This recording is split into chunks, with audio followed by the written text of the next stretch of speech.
Zeus, king of Olympus, lightning in his fist. Ask anyone, who's the most powerful god in mythology? 9 out of 10 say his name. Movies, games, statues, textbooks, 2,000 years of marketing. But the ancient texts don't agree, not even close. The real hierarchy of gods isn't about who throws the biggest lightning bolt. It's about something far more terrifying, and most of your favorites don't survive it. From a war god trapped in a jar to a concept that doesn't even have a face. 5 tiers. Let's climb. This is Tier 5, Ares, god of war.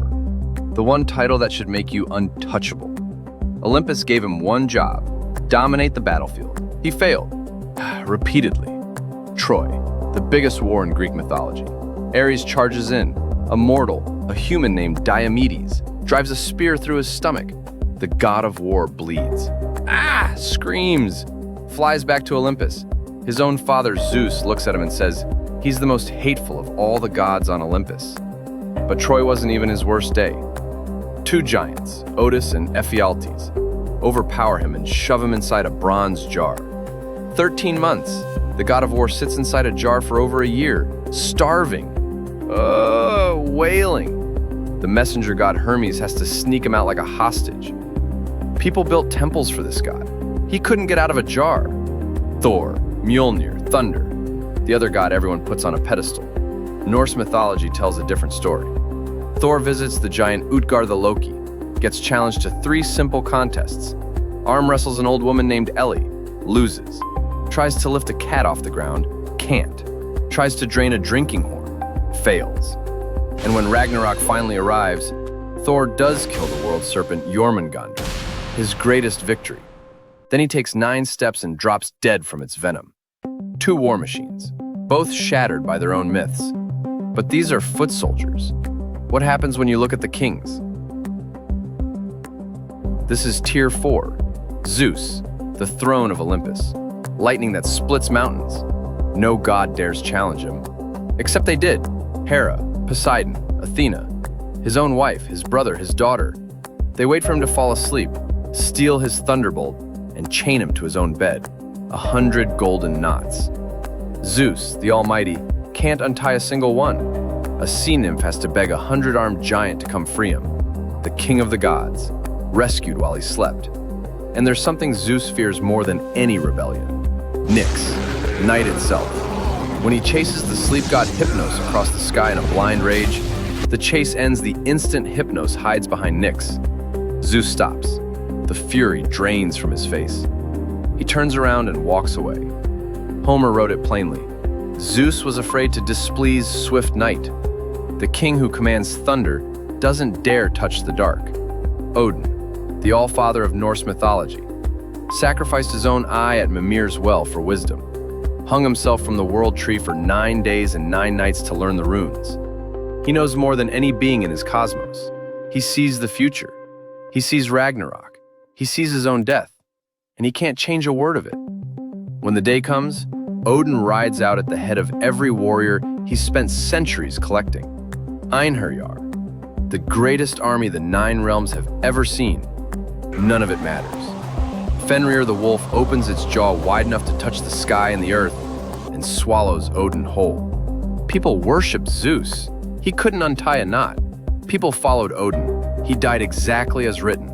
Kings, both of them. But every king answers to something higher, and that something is waiting in Tier 3. This is Tier 3. Forget everything the first 4 tiers taught you. The rules change here. Sun Wukong, the Monkey King.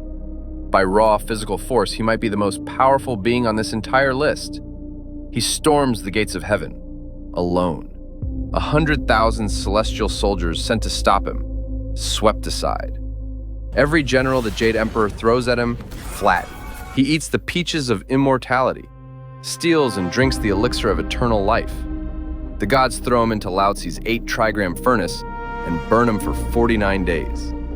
He walks out with eyes that see through every illusion in existence. No god, no army, no weapon built in heaven can put him down. Then Buddha appears, raises one palm, open, relaxed. Wukong leaps. flies to what he believes is the edge of the universe. 5 towering pillars stretching into infinity. He marks one, flies back. Grins. He never left Buddha's hand. The 5 pillars were fingers, the most powerful fist in all of mythology, trapped by an open palm. Not by a bigger fist, not by a stronger weapon, by something that doesn't even need to try. This pyramid isn't about who hits harder. It's about what you are. A fist, a law, a world, or the ground the world stands on. So if an open palm is enough to cage the Monkey King, what does Tier 2 look like? This is Tier 2, Shiva, the Destroyer, third of the Hindu Trimurti. While Zeus argues over one mountain and Odin bleeds for one realm, Shiva doesn't bother with battlefields. He operates on a clock that makes every other mythology look like a footnote. Hindu cosmology counts time in kalpas. One kalpa, a single day for the creator god Brahma, equals 4.32 billion human years. Brahma lives for 100 of those years. Do the math. That's 311 trillion years. An entire universe. Every star, every civilization, every god that ever lived inside it, running for 311 trillion years. When that counter hits 0, Shiva moves, the Tandava, his cosmic dance of dissolution. 14 dimensions, heavens, hells, and everything between. Gods, demons, matter, time, causality, all of it unmade. Not destroyed, unmade. There's a difference. Destruction leaves ruins. Shiva leaves nothing. Brahma the creator and Vishnu the preserver both dissolve into the silence. No army, no enemy, no battlefield. Just a rhythm, and then the void. 311 trillion years of existence, erased in a single dance. Surely this is number 1. It's not.